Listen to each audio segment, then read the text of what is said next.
नमस्कार दोस्तों, मैं श्लोक कुमार स्टडी पॉइंट चैनल में आपका स्वागत करता हूं। दोस्तों, आज हम लोग कक्षा 10वीं के फिजिक्स का जो कि लेसन 3 है, मानव नेत्र और रंग बिरंगा संसार, उसके बारे में हम लोग पढ़ने जा रहे हैं। दोस्तों, सबसे पहले हम लोग जानेंगे कि मानव नेत्र किसे कहते हैं, मानव नेत्र क्या है। तो मानव नेत्र जो है वो एक प्रकार के अद्भुत प्राकृतिक प्रदत्त प्रकाशीय यंत्र है। मतलब यह प्रकृति के द्वारा दिया गया एक प्रकाशीय यंत्र है। प्रकाशीय यंत्र कहने का मतलब वैसा यंत्र जिसको प्रकाश की आवश्यकता पड़ती है। तो मानव नेत्र जो है वो प्रकाशीय यंत्र है। क्योंकि हम लोग जो होता है, जब प्रकाश रहता है तभी किसी वस्तु को देखते हैं, ऐसे तो किसी वस्तु को देखते नहीं ना, है ना। तो मानव नेत्र क्या है? तो मानव नेत्र एक अद्भुत प्राकृतिक प्रदत्त प्रकाशीय यंत्र है जिसकी सहायता से हम किसी वस्तु को देख पाते हैं, है ना। यदि आंख हमारे मस्तिष्क में नहीं रहता, है ना, आंख यहाँ पर हमारे पास नहीं पाया जाता, तो क्या हम किसी वस्तु को देख पाते? तो नहीं देख पाते। ठीक है दोस्तों, तो क्वेश्चन आता है कि यह पाया कहां जाता है। क्वेश्चन ये भी बोल देता है कि यह पाया कहां जाता है। तो मानव नेत्र, देखिए सभी को नेत्र पाया जाता है। तो मानव नेत्र जो होता है, हमारा जो खोपड़ी है ना, हमारे खोपड़ी में बने गोल गड्ढा, यहाँ पर देखिएगा अंदर में गोल गड्ढा होता है। जैसे कि आप लोग एक खिलौना को देखते होंगे जिसमें गोल गड्ढा बनाया रहता है आंख के पास, और उसमें 2 को लटका दिया जाता है, ऊपर नीचे होता है। उसी तरह से हमारे आंख भी है। तो हमारे मस्तिष्क के खोपड़ी में बने गोल गड्ढे में व्यवस्थित होता है या अवस्थित होता है, मौजूद होता है। ठीक है, तो आंसर तो आपको मिल गया होगा कि मानव नेत्र क्या है। ऐसे हमने लिखा है, मानव नेत्र या आंख एक अद्भुत प्राकृतिक प्रदत्त प्रकाशीय यंत्र है जिसकी सहायता से हम किसी वस्तु को देख पाते हैं, या जिसकी सहायता से किसी वस्तु को देखा जाता है। ठीक है, यह कहां पाया जाता है? तो यह लिखिएगा, यह हमारे खोपड़ी में बने गोल गड्ढे में मौजूद होता है। ठीक है, इस बात को आपको लिख लेना है, जो कि जिसके कारण से जो होता है हम लोग अपने आंख को जो होता है आसानी से जो होता है आगे पीछे ऊपर नीचे दाएं बाएं घुमा फिरा कर देख सकते हैं। यदि ये गोल गड्ढा में व्यवस्थित नहीं होता तो आंख को ऊपर नीचे हम लोग नहीं कर पाते, है ना, इधर उधर भी कर लेते हैं तो नहीं कर पाते। तो यही कारण से कहा गया है कि यह हमारे मस्तिष्क में जो खोपड़ी है उस खोपड़ी के गोल गड्ढा में व्यवस्थित होता है। ठीक है, चलिए अब हम लोग देखेंगे मानव नेत्र की बनावट, मानव नेत्र की संरचना। तो देखिए, हमने यहाँ पर मानव नेत्र की बनावट हमने यहाँ पर बना दिया है। अब इसे हम लोग बारी बारी से जानेंगे। तो सबसे पहले यहां ध्यान दिया जाए कि मानव नेत्र की जो आकृति जो होती है ना, मानव नेत्र की जो आकृति जो होती है ना, वो लगभग गोलीय होती है ना। मानव नेत्र की आकृति लगभग गोलीय होती है। मानव नेत्र की आकृति लगभग गोलीय होती है, पूरा गोल नहीं होता, लगभग गोलीय होती है, जिसे नेत्र गोलक कहा जाता है ना। मानव नेत्र की आकृति लगभग गोलीय होती है जिसे नेत्र गोलक कहा जाता है। ठीक है, तो नेत्र गोलक का डिफिनेशन आपको लिख लेना है कि मानव नेत्र की आकृति लगभग गोलीय होती है जिसे नेत्र गोलक कहा जाता है। ठीक है, चलिए अगला पॉइंट हम लोग जानते हैं। अगला पॉइंट के बारे में देखते हैं कि मानव नेत्र के सबसे बाहरी परत, देखिए ये सबसे बाहरी परत है, ये सबसे ऊपर वाला परत है, सबसे बाहरी परत है ना। मानव नेत्र के सबसे बाहरी परत जो क्या होता है, सफेद और मोटा होता है। मानव नेत्र के जब आंख जो होता है ना, आंख किसी भी चीज का, मछली उछली का जब निकालता होगा तो देखते होंगे अंदर से जब निकालता है तो उजला तरह का उसमें कुछ लगा हुआ रहता है। वही उसी के बारे में हम लोग बोल रहे हैं कि मानव नेत्र की आकृति, मानव नेत्र का जो था सबसे ऊपरी वाला भाग, सबसे ऊपर वाला परत जो होता है वो सफेद होता है। ठीक है ना। कैसा होता है, कोई भी आपसे पूछेगा कि कैसा होता है तो सफेद होता है और अपारदर्शी होता है। अपारदर्शी मतलब इसके आर पार देखा नहीं जा सकता है। और जैसे मोटे चमड़े का होता है, मोटे चमड़ा जैसे होता है ना, उस तरह का ये लेयर होता है, परत होता है। और इस परत को हम लोग क्या कहते हैं तो श्वेत पटल या स्क्लेरोटिक कहते हैं। जैसा कि श्वेत का मतलब होता है उजला, है ना। तो श्वेत पटल या स्क्लेरोटिक क्या है, श्वेत पटल या स्क्लेरोटिक किसे कहते हैं? तो जवाब क्या देंगे कि मानव नेत्र की सबसे बाहरी परत जो क्या होती है, जो श्वेत होती है, अपारदर्शी होती है और मोटे चमड़े के जैसी होती है, जिसे हम लोग क्या कहते हैं, श्वेत पटल या स्क्लेरोटिक कहते हैं। ठीक है ना। अब इस श्वेत पटल है, इस श्वेत पटल के जस्ट नीचे एक परत पाया जाता है जिसे कोराइड कहा जाता है। तो बोलेगा कि कोराइड क्या है, कोराइड किसे कहते हैं? तो श्वेत पटल के नीचे वाले परत को कोराइड कहा जाता है। ठीक है। कोराइड का डिफिनेशन हम लोग क्या लिखेंगे तो श्वेत पटल के नीचे वाले परत को कोराइड कहा जाता है, जो गहरे भूरे रंग की होती है, जो गहरे भूरे रंग की होती है। तो कोराइड किसे कहते हैं, कोराइड क्या है? तो श्वेत पटल के नीचे वाले परत को कोराइड कहा जाता है, जो गहरे भूरे रंग की होती है। अब वहां के बाद देखिए कोराइड जो होता है वो आगे चलकर, ये कोराइड है ना, ये भूरे रंग का होता है कोराइड। ठीक है। पहला परत होता है श्वेत होता है, अपारदर्शी होता है ना, और मोटे चमड़े के जैसा होता है। लेकिन इसके नीचे वाला परत जो होता है जिसको क्या कहा गया, कोराइड कहा गया। तो कोराइड जो होता है नीचे वाला परत, मतलब श्वेत पटल के नीचे वाले परत को कोराइड कहते हैं, जो गहरे भूरे रंग की होती है। अब ये जो कोराइड है, दूसरा परत कोराइड है, ये कोराइड देखिए, ये कोराइड जो है वो आगे चलकर यहां से भी देखिए ये कोराइड है, ये दूसरा लेयर कोराइड है, और ये कोराइड आगे चलकर कितना भाग में बट जाता है तो 2 भागों में बट जाता है ना। तो कोराइड आगे चलकर 2 भाग में बट जाता, देखिए इस तरह से और इस तरह से। तो ये ऊपर में न है, इस ढंग से बन रहा है, इस ढंग से। तो जब ये 2 पार्ट में बटता है तो देखिए एक जो है यहां बना है, यहां ऐसे बना हुआ है, ऐसे। तो ये देखिए, ये मान लेते हैं यहां लेंस है और ये ऐसे रहता है, तो यहां पर एक छेद नजर आ रहा है ना। तो ये जो आगे वाला जो परत जो होता है ना, आगे वाला परत, उसको हम लोग आइरिस या परितारिका कहते हैं। मतलब कोराइड के पहला परत को, कोराइड के पहला भाग को आइरिस या परितारिका कहते हैं। ठीक है। कोराइड के पहला भाग को आइरिस या परितारिका कहते हैं। और जो कि क्या होता है तो जो सिकुड़ने वाले टाइप फॉर्म के रूप में होता है, मतलब यह सिकुड़ता और फैलता है। ठीक है। ये क्या होता है, ये सिकुड़ता, और जैसे ये मान लेते हैं ये नेत्र लेंस है। ठीक है। और यहां पर आगे में पाया जाता है इस ढंग से, ऐसे होके क्या पाया गया आपका, इस ढंग का आपका पाया गया।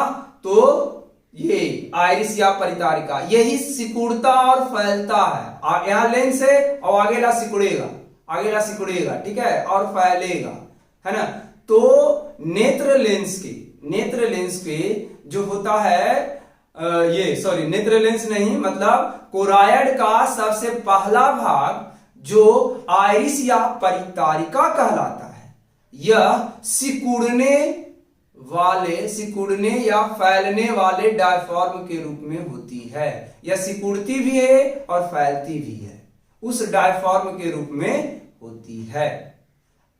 ठीक है, अर्थात हम लोग कैमरा देखे होंगे, कैमरा में जो काम शटर का होता है ना, वही काम जो होता है हमारे आंख में आइरिस या परितारिका का होता है। ठीक है, अब दूसरा भाग जो है वो सिलियरी मांसपेशियां है ना। ये दूसरा भाग को हम लोग क्या कहते हैं, इस पार्ट को, ये जो दूसरा पार्ट है, इस दूसरा पार्ट को हम लोग एक नाम देते हैं। इसका दूसरा पार्ट का नाम है सिलियरी मांसपेशियां।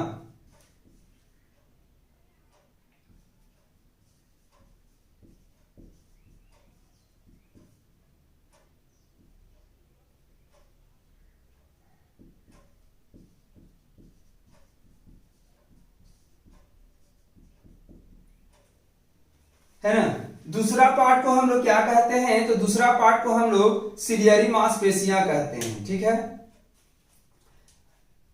मतलब दूसरा परत क्या कहलाता है, तो सिलियरी मांसपेशियां कहलाता है। पहला परत क्या कहलाता है कोरायड का, तो आइरिस या परितारिका कहलाता है। ठीक है, अब एक बात और ध्यान देना है कि ये जो दूसरा परत है, इसको हम लोग जो सिलियरी मांसपेशियां कहते हैं, इसी सिलियरी मांसपेशियां से आपका नेत्र लेंस जो होता है वो लटका हुआ होता है ना। सिलियरी मांसपेशियां ही उसको बांधे हुए रहता है, समझे। यहां सिलियरी मांसपेशियां और यहां आपका सिलियरी मांसपेशियां और बीच में नेत्र लेंस है, तो नेत्र लेंस को सिलियरी मांसपेशियां लटकाए हुए रहती है ना। तो सिलियरी मांसपेशियां क्या करती है कि नेत्र लेंस को जो होती है वो लटकाए हुए रखती है। ठीक है, उसी से सिलियरी मांसपेशियां से मतलब बंधा हुआ रहता है। जैसे कि मान लेते हैं कि एक रस्सी में इधर बांध दिया, एक रस्सी से इधर बांध दिया, तो जो जहां है वही रहेगा ना। उसी तरह से वो जो रस्सी है सिलियरी मांसपेशियां है, ऊपर साइड मतलब इस तरफ, दोनों तरफ से पाया जाता है। ठीक है, और वो नेत्र लेंस को जो होता है पकड़े हुए रहता है। ठीक है ना।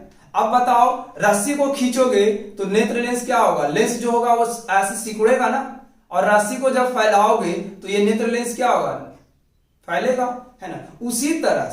उसी तरह से हमारे आंख में भी होता है ना।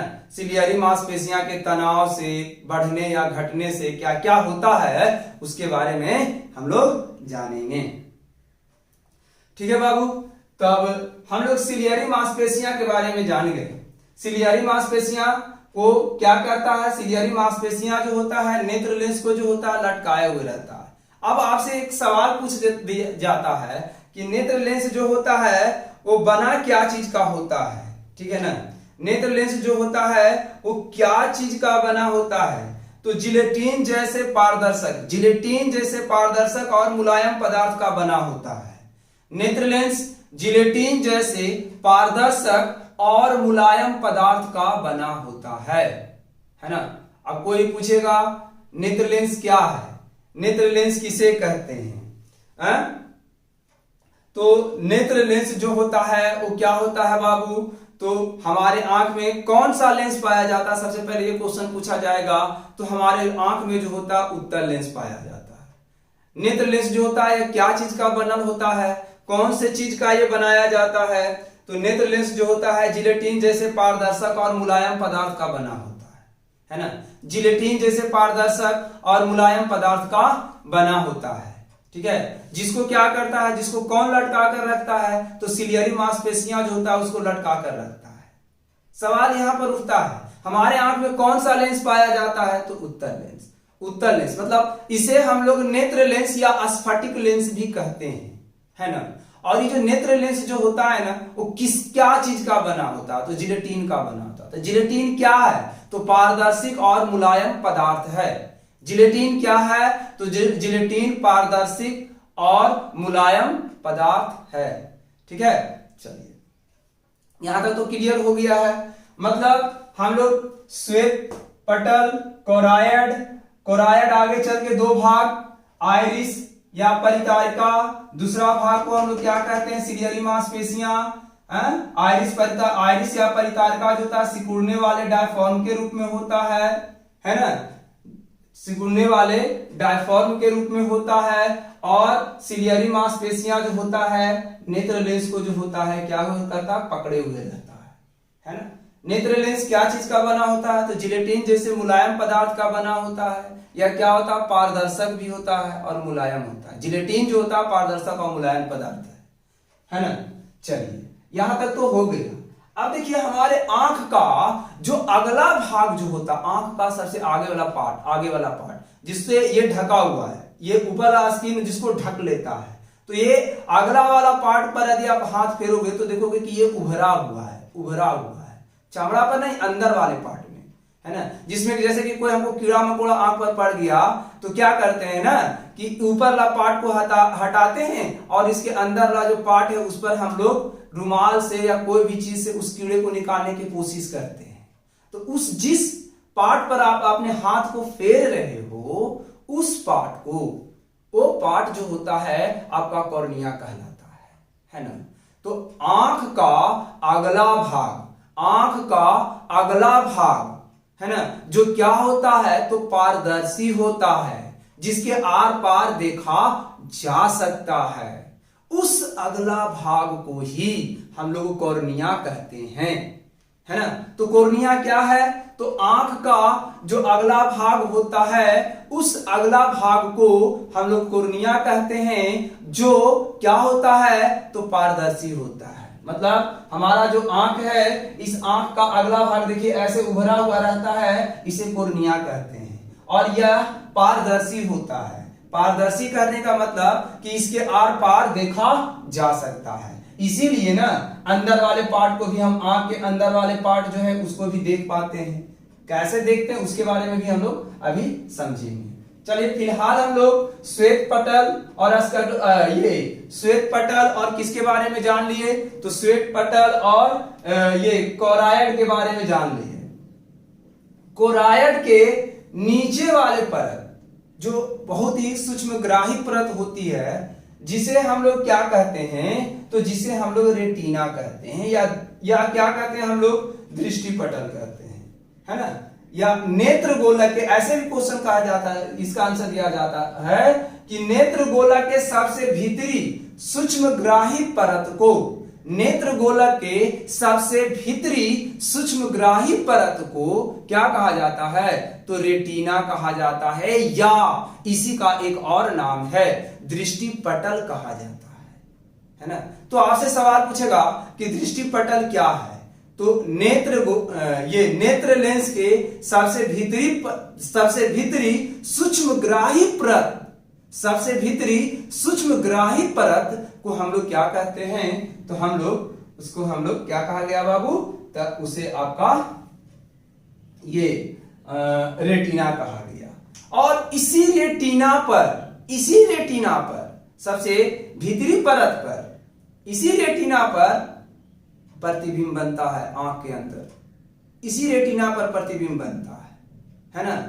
अब जब इस रेटिना पर प्रतिबिंब बनता है, तो इस रेटिना पर प्रतिबिंब बनने के बाद यहां देखिए प्रकाश स्नायु या दिक् तंत्रिका लिखा हुआ है। प्रकाश स्नायु या दिक् तंत्रिका के द्वारा जो होता है ये हमारे मस्तिष्क में जाता है ना। आप पहले ध्यान दो, जब यहां पर प्रतिबिंब बनता है बाबू, यहां पर जब इमेज बनता है वस्तु का रेटिना पर, जब रेटिना पर वस्तु का प्रतिबिंब बनता है तो यह प्रतिबिंब जो होता है उल्टा होता है।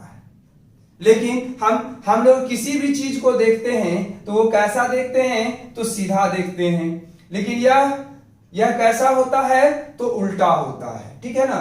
तो रेटिना पर जो प्रतिबिंब बनता है वो कैसा बनता है, उल्टा बनता है। लेकिन हम लोग उस प्रतिबिंब को, मतलब हम लोग नहीं, हमारे मस्तिष्क में ऐसा संवेदना उत्पन्न होता है कि उस जो प्रतिबिंब जो उल्टा बन रहा है उसको सीधा करके दिखाता है ना। हमारे मस्तिष्क की ऐसा संवेदना है कि रेटिना पर इसका, मान लीजिए कि रेटिना पर इसका प्रतिबिंब बनेगा, तो हमारे रेटिना पर ये ऐसे रखे हुए ना आंख के सामने, तो रेटिना पर प्रतिबिंब हमारा ऐसे बन रहा है। लेकिन जैसे ही दिक् तंत्रिका के द्वारा, प्रकाश स्नायु के द्वारा हमारे मस्तिष्क में गया, तो मस्तिष्क जो होता है इस इमेज को ऐसे उलट के दिखाता है।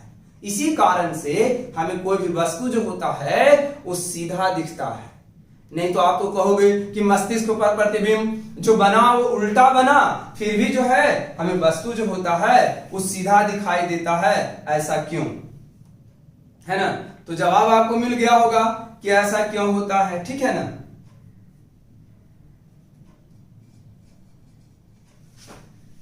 चलिए ठीक, आगे देख लेते हैं। अगला, यहां तक तो हो गया श्वेत पटल, कोराइड, रेटिना या दृष्टि पटल, प्रकाश स्नायु समझ में आ गया होगा, नेत्र गोलक आपने समझ गया, कॉर्निया समझ लिए, चलिए नेत्र लेंस भी समझ लिए। अब देखा जाए, ये आपका क्या है? कॉर्निया है, और ये क्या है? आपका नेत्र लेंस है। कॉर्निया और नेत्र लेंस के बीच वाला भाग, कॉर्निया और नेत्र लेंस के बीच में जो होता है जलीय पदार्थ भरा होता है ना? कैसा पदार्थ भरा हुआ होता है? तो जलीय पदार्थ भरा हुआ होता है ना? जो कि कैसा होता है? आप देखते होंगे नमकीन होता है ना? तो नमकीन होता है, तो जो जलीय पदार्थ भरा हुआ होता है, उस जलीय पदार्थ, यहां जो होता है जलीय पदार्थ भरा हुआ रहता है, ठीक है ना? जिसे हम लोग आंसू कहते हैं। आंसू का नाम सुने होंगे आप लोग, और आंसू कभी कभी रोते रोते मुख में पहुंच गया तो उसका स्वाद भी आप लोग जरूर चखे होंगे कि कैसा होता है ना? तो हल्का नमकीन होता है ना? तो यहां से तो ये समझ में आ गया होगा आपको कि आंसू कहां पाया जाता है। तो बोलेगा कि जलीय द्रव कहां पाया जाता है? जलीय द्रव कहां पाया जाता है? तो कॉर्निया और नेत्र लेंस या स्फटिक लेंस के बीच में पाया जाता है जलीय द्रव, है ना? कॉर्निया और नेत्र लेंस के बीच में कौन सा द्रव पाया जाता है? तो जलीय द्रव पाया जाता है। आगे बढ़े, कचाव द्रव। कचाव द्रव क्या होता है? तो कचाव द्रव जो होता है काले या भूरे रंग का, काले या भूरे रंग का, भूरा रंग भी होता है और काला रंग भी होता है, ठीक है ना? जैसे कि ऐश्वर्या राय के बारे में आप जानते होंगे कि उसका जो आंख जो है भूरा रंग का है ना? तो भूरा रंग का कहने का मतलब कि कोराइड के कारण ही है, कोराइड के कारण ही ऐसा होता है ना? कोराइड के कारण ही ऐसा हुआ है कि किसी का आंख का रंग जो होता है वो क्या होता है? भूरा होता है, तो किसी का आंख का रंग जो होता है काला होता है। तो आंख के अंदर काला दिखता है, रंग काला नहीं, आंख के अंदर काला या भूरा दिखता है, कोल जैसा जो पार्ट दिख रहा है ना? तो उसको हम लोग क्या कहेंगे? उसको हम लोग कचाव द्रव कहेंगे। और वास्तविक में जो आंख में जो गोल जैसा जो दिख रहा है ना, गोल जैसा जो दिख रहा है ना, वो जो गोल जैसा जो दिख रहा है वही आपका लेंस है। आप ऐसे समझो ना, ये पारदर्शी परत है, ठीक है? ये पारदर्शी परत है और यहां पर एक लेंस रख दिया गया और इस लेंस के अंदर कचाव द्रव भर दिया गया। अब बताओ, जब कचाव द्रव भर दिया गया जो कि भूरा है या काले रंग का है, तो जब हम इधर से देखेंगे, आगे से देखेंगे, तो इससे तो आर पार हम देख सकते हैं, और आपको पता है कि लेंस से भी हम लोग आर पार देख सकते हैं। तो अंदर वाला जो चीज रखल है वो कैसा दिखेगा? काला दिखेगा या भूरा दिखेगा। वही ना हम लोग के आंख में काला या भूरा दिख रहा है, वही काला या भूरा दिख रहा। मतलब कि हम लोग क्या देख रहे हैं? तो ये कचाव द्रव को हम लोग देख रहे हैं, काला जैसा जो दिख रहा है ना, वो कचाव द्रव है, ठीक है? आप समझ गए होंगे कचाव द्रव मतलब आगे वाला पार्ट कॉर्निया पारदर्शी, ओकर पीछे लगल है, क्या लगा हुआ है? तो कॉर्निया के पीछे नेत्र लेंस, ये भी पारदर्शी और ये भी पारदर्शी, और यहां भरा हुआ कचाव द्रव। बताओ इस छिद्र के माध्यम से हमको क्या दिखेगा? कचाव द्रव, है ना? तो ये क्या दिख रहा है? कचाव द्रव दिख रहा है। और देखते होंगे आइरिस या परितारिका के बीच में, ये हमारा आइरिस है ना, आप लोग देखो आपके आंख के, हमारे आंख या किसी के आंख में आप झांक कर देखो, बीच में जो होता है एक हल्का एकदम गोल छोटा सा छिद्र पाया जाता है ना? वो क्या क्या है? ये आपका जो आइरिस या परितारिका है उसको ऐसे ढके हुए है, वो छिद्र सिर्फ दिख रहा है ना? छिद्र सिर्फ दिख रहा, मतलब उतना छोटा हुआ है। और वही, और उसके ऊपर आइरिस या परितारिका है, उसके ऊपर क्या है? आइरिस या परितारिका है ना? जो कि क्या होता है आपको बताए ना, आइरिस या परितारिका जो होता है क्या होता है? अपारदर्शी होता है, तो उसको ढक लेगा, है ना? तो दिखेगा कितना? वही वाला पार्ट, सिर्फ अंदर वाला पार्ट दिखेगा। तो आइरिस या परितारिका होता है, और वही आइरिस या परितारिका जो होता है सिकुड़ता है, सिकुड़ेगा या फैलेगा, है ना। वो जो आइरिस या परितारिका जो होता है सिकुड़ता है, फैलता है। तो आइरिस या परितारिका के बीच वाले पार्ट को छेद पाया जाता है, बीच में एक छिद्र पाया जाता है, उस छिद्र को हम लोग पुतली कहते हैं, है ना। अब कहा गया कि पुतली किसे कहते हैं, तो आइरिस या परितारिका के बीच में, आइरिस या परितारिका के बीच में एक छिद्र पाया जाता है, उस छिद्र को हम लोग पुतली कहते हैं।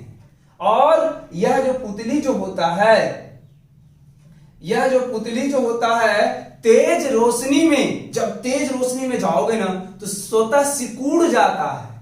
पुतली तेज रोशनी में, आंख में जो पुतली पाया गया ना, हल्का छोटा सा जो भाग है, छिद्र है, वो जैसे ही तेज रोशनी में जाओगे तो स्वतः सिकुड़ जाएगा, है ना। और तेज रोशनी में गया तो स्वतः सिकुड़ जाएगा, लेकिन जब हम लोग अंधेरा में जाते हैं तो ये स्वतः फैल जाता है ना। इसीलिए आप देखते होंगे कि अभी गर्मी के दिन है, डायरेक्ट धूप से आप कमरे में जाओ, है ना, क्या होगा ना, आपको कुछ देर तक दिखेगा नहीं, मतलब तेज रोशनी से चला गया कमरा में तो कुछ देर तक दिखा नहीं। इसका मतलब क्या है कि तेज रोशनी में जो क्या हुआ, हमारे जो पुतली है वह सिकुड़ गया, है ना। या अंधेरा कमरा से डायरेक्ट तेज रोशनी में चला जाओ, या तेज रोशनी से डायरेक्ट अंधेरे कमरे में चला जाओ, तो तेज रोशनी से तेज रोशनी में जाओगे तो आंख का जो पुतली जो होगा वो सिकुड़ जाएगा, तेज रोशनी में जाओगे तो आंख का पुतली सिकुड़ जाएगा, ठीक है। लेकिन जब क्या करोगे, अंधेरा में जाओगे, अंधेरा में जाओगे तो आंख का जो पुतली है वो फैल जाता है। इसीलिए अंधेरा में जब हम लोग जाते हैं ना, तो आंख फैला फैला के देखने की कोशिश करते हैं, है ना, तो मतलब पुतली को फैला रहे हैं, पुतली को फैला रहे हैं। और पुतली को फैलता है कहां, अंधेरा में। पुतली फैलता है कहां, तो अंधेरा में। और पुतली सिकुड़ता है कहां, तो प्रकाश में, तेज रोशनी में या तेज प्रकाश में। पुतली जो होता है तेज प्रकाश में वो स्वतः अपने आप सिकुड़ जाता है ना। और जो होता है आपका कहां, तो अंधेरा में जो होता है वो फैल जाता है ना। तो ये भी आपका बहुत इंपॉर्टेंट क्वेश्चन है कि पुतली क्या है, तो हमारे आइरिस या परितारिका के बीच वाला भाग जो एक छिद्र होता है उसे पुतली कहते हैं। और यह प्रकाश में, तेज रोशनी में स्वतः सिकुड़ जाती है, स्वतः सिकुड़ जाती है, और अंधेरा में स्वतः फैल जाती है, ठीक है। ठीक है बाबू, चलिए इतना चीज तो हम लोग देख लिए, और भी कुछ बचा हुआ है। चलिए इसके बारे में हम लोग तो देख लिए, आप लोग इसे खुद से लिख सकते हैं कि कैसे कैसे मतलब क्या क्या चीज होता है, ठीक है। एक चीज हम लोग इसमें और देख लेते हैं, यहां से ये जो आपका रेटिना है ना, रेटिना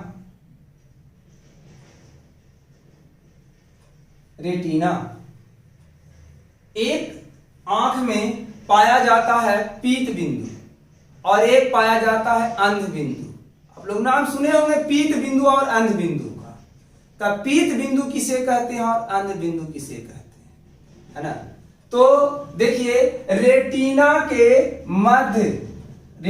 के मध्य भाग को पीत बिंदु कहते हैं, पीत बिंदु कहते हैं, है ना। रेटिना के मध्य भाग को पीत बिंदु कहते हैं। और ये पार्ट देख रहे हो ना, ये पार्ट, ये वाला पार्ट, इस पार्ट को हम लोग अंध बिंदु कहते हैं। अंध बिंदु का मतलब क्या, कि वहां पर प्रकाश, देखिए जैसे पहले आप समझ लें, यहां से प्रकाश की किरणें किसी वस्तु से टकराकर हमारे आंख पर गई, आंख के पहले कोर्निया पर गई, कोर्निया से होते हुए कहां गया, लेंस में गया, लेंस पर पड़ा, लेंस से क्या हुआ, अपवर्तन हुआ। और जब लेंस से अपवर्तन हुआ कि कचाव द्रव से अंदर होते हुए इसका प्रतिबिंब कहां पर बना, तो इसका प्रतिबिंब जो हुआ आपको रेटिना पर बना, ठीक है। इसका प्रतिबिंब कहां पर बना, तो रेटिना पर बना। और जब इसका प्रतिबिंब रेटिना पर बना तो हमारे इस रेटिना पर बनने के बाद जो होता है प्रकाश स्नायु या दिक् तंत्रिका के द्वारा हमारे मस्तिष्क में जाता है।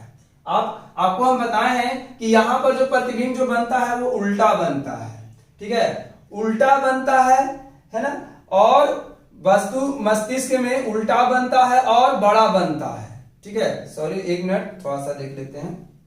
उल्टा और छोटा बनता है हमारे मस्तिष्क के अंदर जो प्रतिबिंब जो बनता है वो आंख के अंदर जो प्रतिबिंब जो बनता है उल्टा और छोटा बनता है, उल्टा बन गया और छोटा बन गया।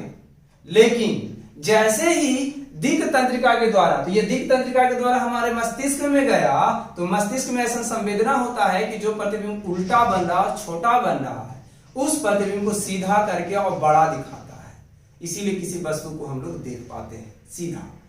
नहीं तो भैया मस्तिष्क में तो प्रतिबिंब बना उल्टा और छोटा, तो वस्तु तो हमको उल्टा और छोटा दिखना चाहिए, लेकिन हम लोग को वस्तु जो होता है सीधा दिख रहा है और बड़ा दिख रहा है। ऐसा मतलब, ऐसा क्यों? तो ऐसा जो था मस्तिष्क के संवेदना के कारण, हमारे मस्तिष्क में इस प्रकार की संवेदना पहुंचती है, इंफॉर्मेशन पहुंचता है ना, कि उस जो प्रतिबिंब जो रेटिना पर जो बना, जो इंफॉर्मेशन रेटिना पर बना हुआ जो इंफॉर्मेशन जा रहा दिक् तंत्रिका के द्वारा, वो जो हमारा जो मस्तिष्क है उसको जस्ट उल्टा कर देती है। और उल्टा करने के बाद क्या होता है ना कि वो जो उल्टा बन रहा था, तो उल्टा का जब आप उल्टा करोगे तो सीधा बन जाएगा, और छोटा बन रहा था वहां पर तो यहां पर क्या बनेगा, तो बड़ा बनेगा, ठीक है। इस ढंग से हम लोग इतना तो देख लिए हैं। आज आंख के बारे में आपको बता दिया गया है।